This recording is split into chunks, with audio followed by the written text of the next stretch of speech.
মধ্যে ক্রিয়েটিভিটি যেটা সেটা বোঝা যাবে তুমি যদি অঙ্কগুলো করতে পারো। তা বই কিন্তু তোমাকে এগুলাই শিক্ষা দেয়, আমরা বুঝতে পারি না। আমরা কি করি যে গাইড নেই, যে অনুশীলনীর 3-4টা অঙ্ক আছে আমি পাচ্ছি না, তা গাইড দেখি। তা গাইড কেন দেখতে হবে?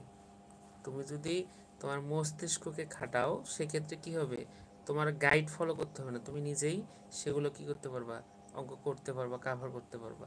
হ্যাঁ, তো যারা যুক্ত আছেন অবশ্যই জানান আমার কথাগুলো শুনতে পাচ্ছেন কিনা। আমি হচ্ছে আপনি করে আপনাদের বলতাম। হুম, আপনি চলে আসতেছে, আসলে আমি চিন্তা করলাম যে যারা যুক্ত আছেন তাদের আমার সবাই ভাই বোন, বোন বা ভাই যাইতে, তুমিটা বেশি একটা পজিটিভ মনে হয় আমার কাছে, এই কারণে আমি 2 দিন থেকে কিন্তু ভিডিওতেও তুমি তুমি করেই সম্বোধন করছি। তা আমি তোমাদের তুমি করেই বলবো, আমি এটা ঠিক করেছি।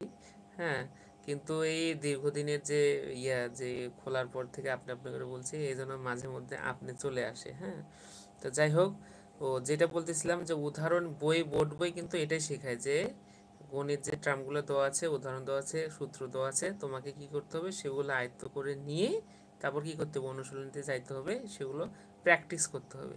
তোমাকে কিন্তু বই এই শিক্ষাই দেয় যে তুমি বারবার অনুশীলন করো, তাহলে তুমি অঙ্কগুলো করতে পারবে। আর আমরা কি করি, আমরা করি হচ্ছে ওই গাইডে যাই, গাইড থেকে অঙ্ক নেই, অঙ্কর হেল্প নেই, নিয়ে নিয়ে অঙ্ক করি।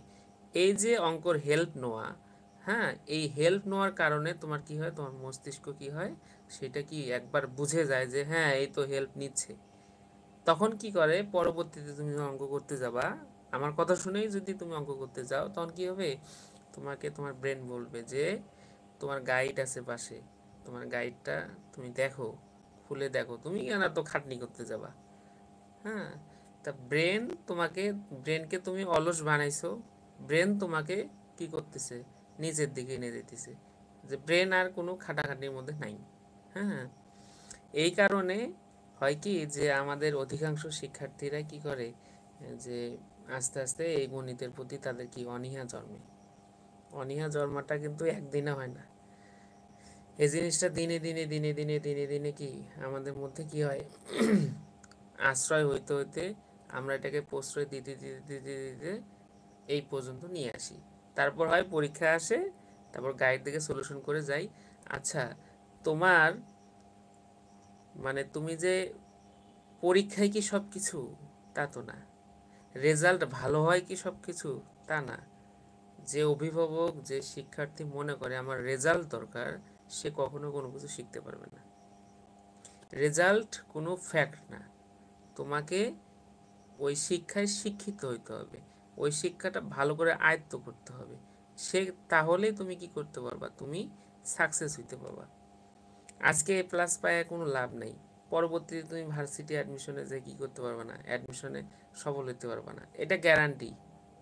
যারা ইতিহাস বলে কি, যারা কম রেজাল্ট, কম জিপিএ, তারাই দেখবা যারা ভালো করে আয়ত্ত করে তারাই যায় অ্যাডমিশনে যে ইয়ে করে, ফলস্প্রসূ হয়। তারা কি করে, অ্যাডমিশনে যেয়ে তাদের কি আশাস্বরূপ রেজাল্ট আসে।